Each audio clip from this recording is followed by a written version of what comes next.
My husband and I are expecting our first child soon, and we moved to be closer to his family, as I am no contact with mine. My mother-in-law has been referring to the baby as her baby this entire time. She says things like, "I can't wait for my baby to be born, my baby is going to be so loved." This rubs me the wrong way for reasons I cannot explain, but my husband tells me to ignore her. Recently, she wanted to throw me a baby shower and invite her friends. She said they had an agreement a long time ago to celebrate each other's kids' weddings and births, but my husband and I eloped and declined a reception for her friends since we don't know them. She told me that I owed it to her to let her throw the baby shower since I hurt her friends' feelings by not having a wedding reception.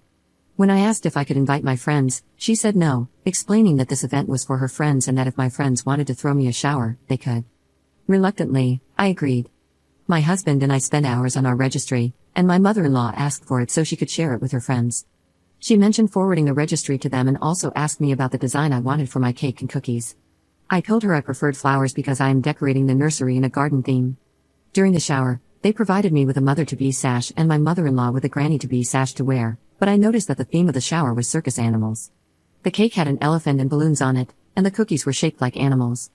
At first, I thought that maybe the floral theme was too difficult, so I went along with it until it was time to open presents. Every present was some sort of circus animal, onesies, blankets, toys, absolutely nothing from my registry. I was a little confused and even went so far as to check my registry to make sure I hadn't goofed up and changed everything. I thanked everyone for their gifts and tried to sound as gracious as possible, but I was so confused. My husband, who is a little less tactful than I am, showed up at the end of the shower and noticed the theme right away. He said, "What's up with all the circus animals?" He looked at the presents and added, "This isn't what we asked for." Then he looked at his mom and said, "Mom, what did you do?" She smiled and said, "I didn't like the theme you chose for my baby. I'm going to decorate my baby's nursery at my house with circus animals, so I created a registry for myself." My husband exclaimed, "You did what?" She responded, "My baby is going to need a room at my house, so I threw a shower for myself." I lost my composure and told her that she would not see my baby and to stop calling the baby hers, and my husband told his mom that she's delusional if she thinks we're going to allow this. In short, she started crying and said we are withholding her baby from her. Since the shower, we've been getting texts from his family, calling us selfish and ungrateful and saying we ruined her joy of being a grandma. Update 1. Thank you all for your feedback. Just a little more information now that I'm awake and can communicate better. I have text messages where mother-in-law and I conversed about the shower, what I wanted, me sending her my registry, etc. She was all, "This is going to be so wonderful, you're going to love it. My friends are so excited for you. I can't wait to see what everyone gets you." Call me naive, but I did not think that she had ill intent with this. For those asking why I reluctantly agreed to attend a party with her friends, I could tell how much it meant to her to carry on this tradition with her friends, but I was hesitant because I had never met them. My husband and I had declined the wedding reception she wanted to throw for the same reason. I didn't know them, and he hadn't seen them in over 20 years. We had eloped, so we had no intention of throwing a reception of any kind. We didn't even have a bridal shower, other than one that my co-workers threw as a surprise, but I could see how much it meant to her to host this shower, and there's a part of me that wishes I had this kind of tradition in my life. I also felt guilty when she said her friends' feelings were hurt that they couldn't celebrate our marriage. I spoke with my husband last night before we went to bed and told him that I feel like we need to say something to the extended family sooner rather than later.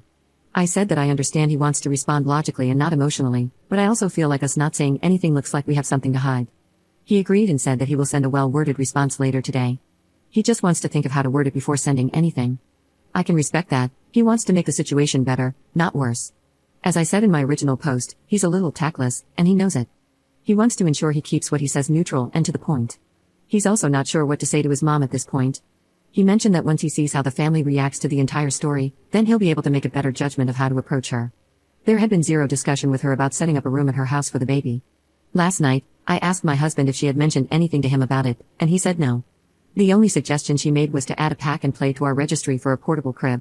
He said that he was as shocked as I was to find out that she had intended to set up a full-fledged nursery at her house and that he had no idea she was throwing a shower for herself. I asked him why he didn't take me seriously when I said that mother-in-law calling the baby her baby made me uncomfortable, and he said that he thought it was just a generational thing. I asked why he didn't ask her to stop, and he said he wishes he had and feels bad for not taking me more seriously.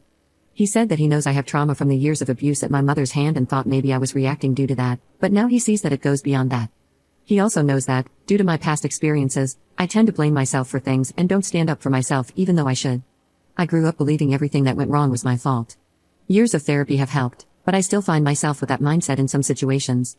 I'm a bit of a people pleaser, always trying to keep the peace, so he wishes he had stood up sooner rather than disregarding what made me uncomfortable.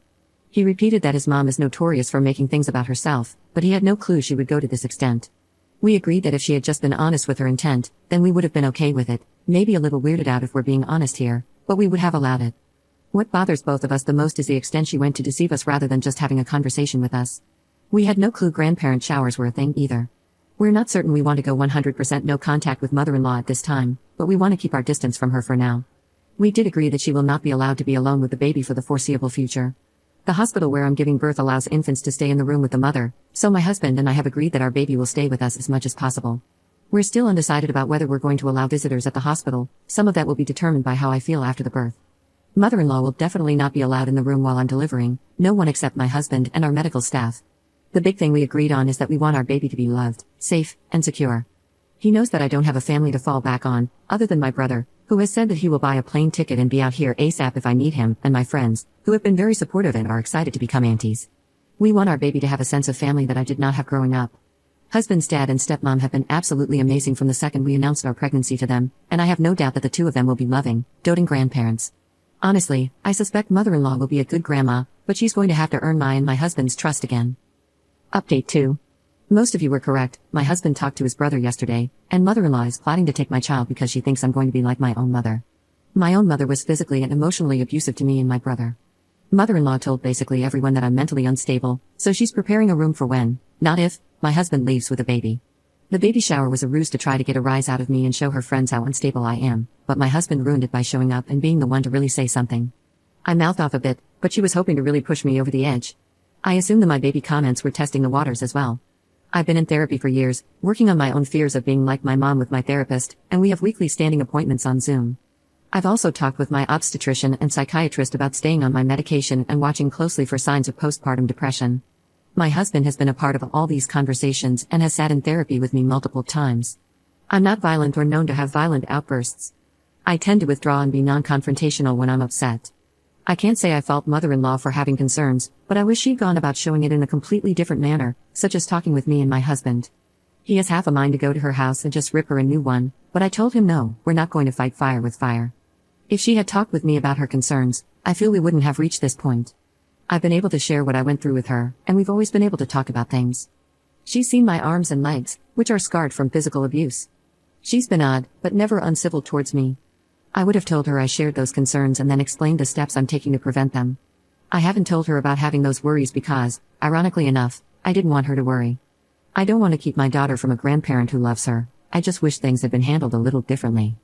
Ultimately, we are likely going to restrict contact with everyone except my husband's dad, stepmom, and my brother. My husband says he has questions about his brother since he knew this was going on, but didn't say anything, and to add, mother-in-law was telling him that I was abusing my husband and he fully believed it.